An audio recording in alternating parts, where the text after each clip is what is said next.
አንድ አምላክ በሚሆን በስመ አብ ወወልድ ወመንፈስ ቅዱስ አሐዱ አምላክ አሜን። የሉቃስ ወንጌል ምዕራፍ 13 በዚያን ጊዜም ሰዎች መጥተው ጲላጦስ ደማቸውን ከመስዋዕታቸው ጋር ስላደባለቀው ስለ ገሊላ ሰዎች አወሩለት። ኢየሱስ ክርስቶስም መልሶ እንዲህ አላቸው፣ እነዚህ የገሊላ ሰዎች ይህ ስለደረሰባቸው ከገሊላ ሰዎች ሁሉ ይልቅ ኃጢአተኞች የሆኑ ይመስላችኋልን? እላችኋለሁ አይደለም። ነገር ግን ንስሐ ባትገቡ ሁላችሁ እንዲህ ትጠፋላችሁ። ወይስ በሰሊሆም ግንቡ የወደቀባቸው እና የገደላቸው እነዚያ 18 ሰዎች በኢየሩሳሌም ከሚኖሩት ሁሉ ይልቅ በደለኞች ይመስላችኋልን? አይደለም እላችኋለሁ። ነገር ግን ንስሐ ባትገቡ ሁላችሁ እንደዚሁ ትጠፋላችሁ። ይህን ምሳሌ አለ። ለአንድ ሰው በወይኑ አትክልት የተተከለች በለስ ነበረችው። ፍሬም ሊፈልግባት መጥቶ ምንም አላገኘም።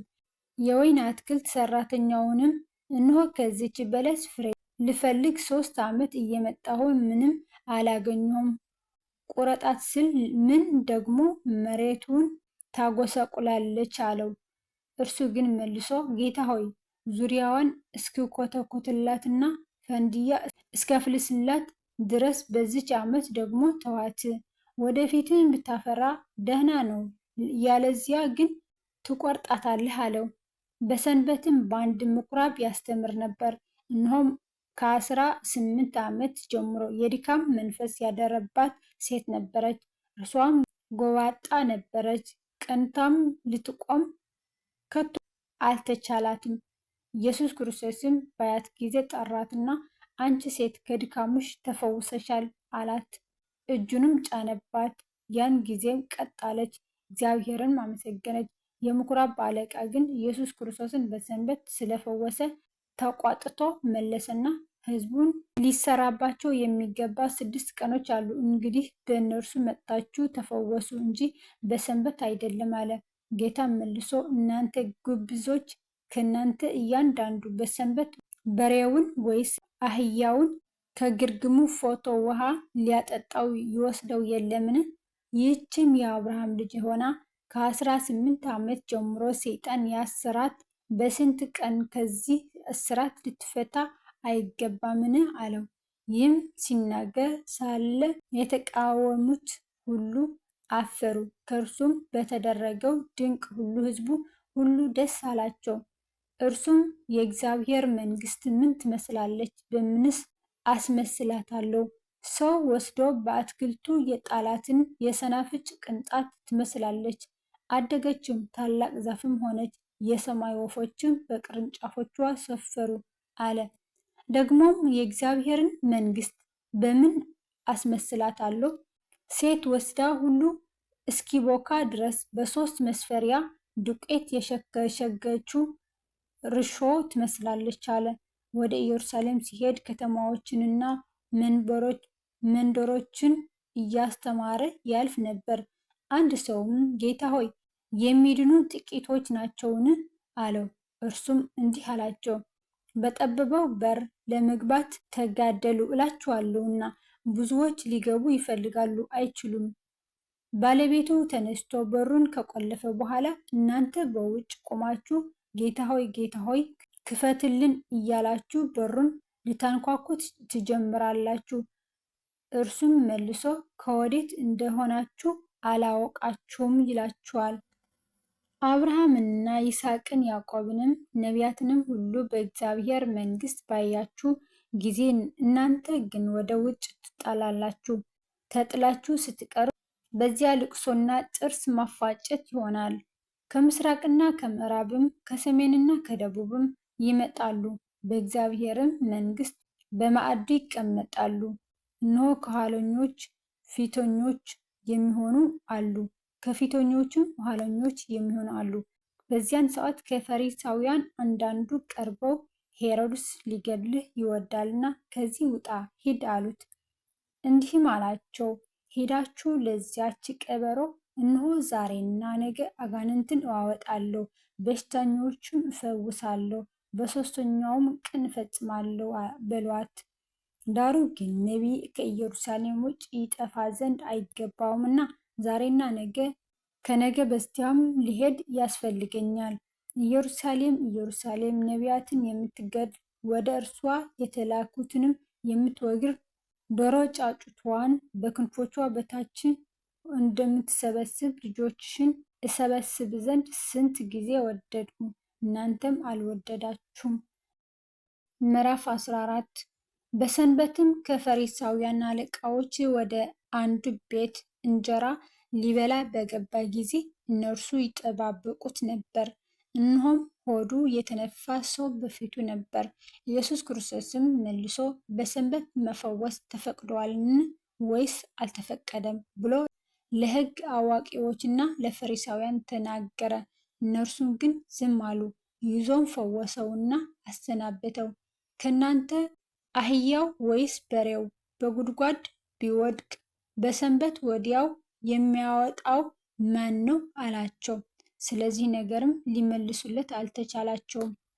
የታደሙትንም የከበሬታ ስፍራ እንደ መረጡ ተመልክቶ ምሳሌ ነገራቸው እንዲህ ሲል፣ ማንም ለሰርግ ቢጠራክ በከበሬታ ስፍራ አትቀመጥ፣ ምናልባት ከአንተ ይልቅ የከበረ ተጠርቶ ይሆናልና አንተን እርሱንም የጠራ ለዚህ ስፍራ ተውለት ይልሃል። በዚያን ጊዜም እያፈር በዝቅተኛ ስፍራ ልትሆን ትጀምራለህ። ነገር ግን በተጠራህ ጊዜ የጠራህ መጥቶ ወዳጄ ሆይ ወደ ላይ ውጣ እንዲልህ ሄደህ በዝቅተኛው ስፍራ ተቀመጥ። ያን ጊዜም ከአንተ ጋራ በተቀመጡት ሁሉ ፊት ክብር ይሆንልሃል። ራሱን ከፍ የሚያደርግ ሁሉ ይዋረዳልና ራሱንም የሚያዋርድ ከፍ ይላል። የጠራውንም ደግሞ እንዲህ አለው፣ ምሳ ወይም ራት ባደረግ ጊዜ እነርሱ ደግሞ በተራቸው ወዳጆችህንና ወንድሞችህን፣ ዘመዶችህንም፣ ባለጠጋዎችንም፣ ጎረቤቶችህንም አትጥራ። ነገር ግን ግብዣ ባደረግ ጊዜ ድሃዎችንና ጉንድሾችን፣ አንካሳዎችንም ዕውሮችንም ጥራ። የሚመልሱት ብድራት የላቸውምና ብፁዕ ትሆናለህ፣ በጻድቃን ትንሣኤ ይመለስልሃል። ከተቀመጡትም አንዱ ይህ ሰምቶ በእግዚአብሔር መንግሥት እንጀራ የሚበላ ብፁዕ ነው አለው።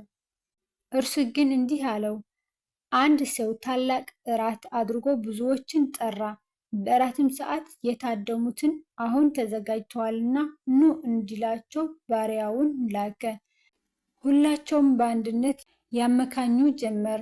የፊተኛው መሬት ገዝቻለሁ፣ ወጥቼም ላየው በግድ ያስፈልገኛል፣ ይቅር እንድትለኝ እለምንሃለሁ አለው። ሌላውም 5 ጥምድ በሬዎች ገዝቻለሁ፣ ልፈትናቸውም እሄዳለሁ፣ ይቅር እንድትለኝ እለምንሃለሁ አለው።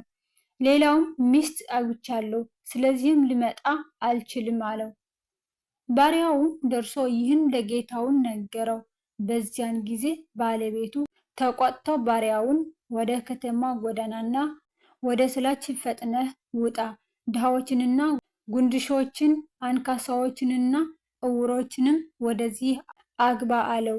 ባሪያውንም ጌታ ሆይ እንዳዘዝከኝ አድርገዋለሁ፣ ገናም ስፍራ አለ አለው። ጌታውም ባሪያውን ቤቴ እንዲሞላ ወደ መንገድና ወደ ቅጥር ውጣና ይገቡ ዘንድ ግድ በላቸው፣ እላችኋለሁና ከታደሙት ከነዚያ ሰዎች አንድ ስንኳን እራቴን አይቀምስም አለው።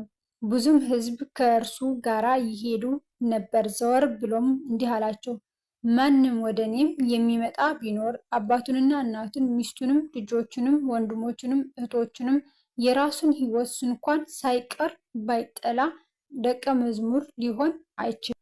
ማንም መስቀሉን ተሸክሞ በኋላዬን የማይመጣ ደቀ መዝሙሬን ሊሆን አይችልም። ከእናንተ ግንብ ሊሰራ የሚወድ ለመደምደሚያ የሚበቃ ያለው እንደሆነ አስቀድሞ ተቀምጦ ከሰራውን የማይቆጥር ማን ነው? ያለዚያን መሰረቱን ቢመሰርት ሊደምድመው ቢያቅተው ያዩት ሁሉ ይህ ሰው ሊሰራ ጀምሮ ሊደምድመው አቃተው ብለው ሊዘብቱበት ይጀምራሉ። ወይም ሌላውን ንጉሥ በጦርነት ሊጋጠም የሚሄድ ከሁለት እልፍ ጋራ የሚመጣበትን በአንድ እልፍ ሊገናኝ የሚችል እንደሆነ አስቀድሞ ተቀምጦ የሚያስብ ንጉሥ ማን ነው? ባይሆንስ ሌላው ገና ሩቅ ሳለ መልእክተኞች ልኮ እርቅ ይለምናል። እንግዲህ እንዲሁ ማንም ከእናንተ ያለውን ሁሉ የማይተው ደቀ መዝሙሬ ሊሆን አይችልም። ጨው መልካም ነው። ጨው አልጫ ቢሆን ግን በምን ይጣፍጣል? ለምድር ቢሆን ለፍግ መቁሊያም ቢሆን አይረባም። ወደ ውጭ ይጥሉታል። የሚሰማ ጆሮ ያለው ይስማ። ስለ ቃላቱ የቃላቱ ባለቤት እግዚአብሔር አምላካችን የከበረና የተመሰገነ ይሁን። አሜን።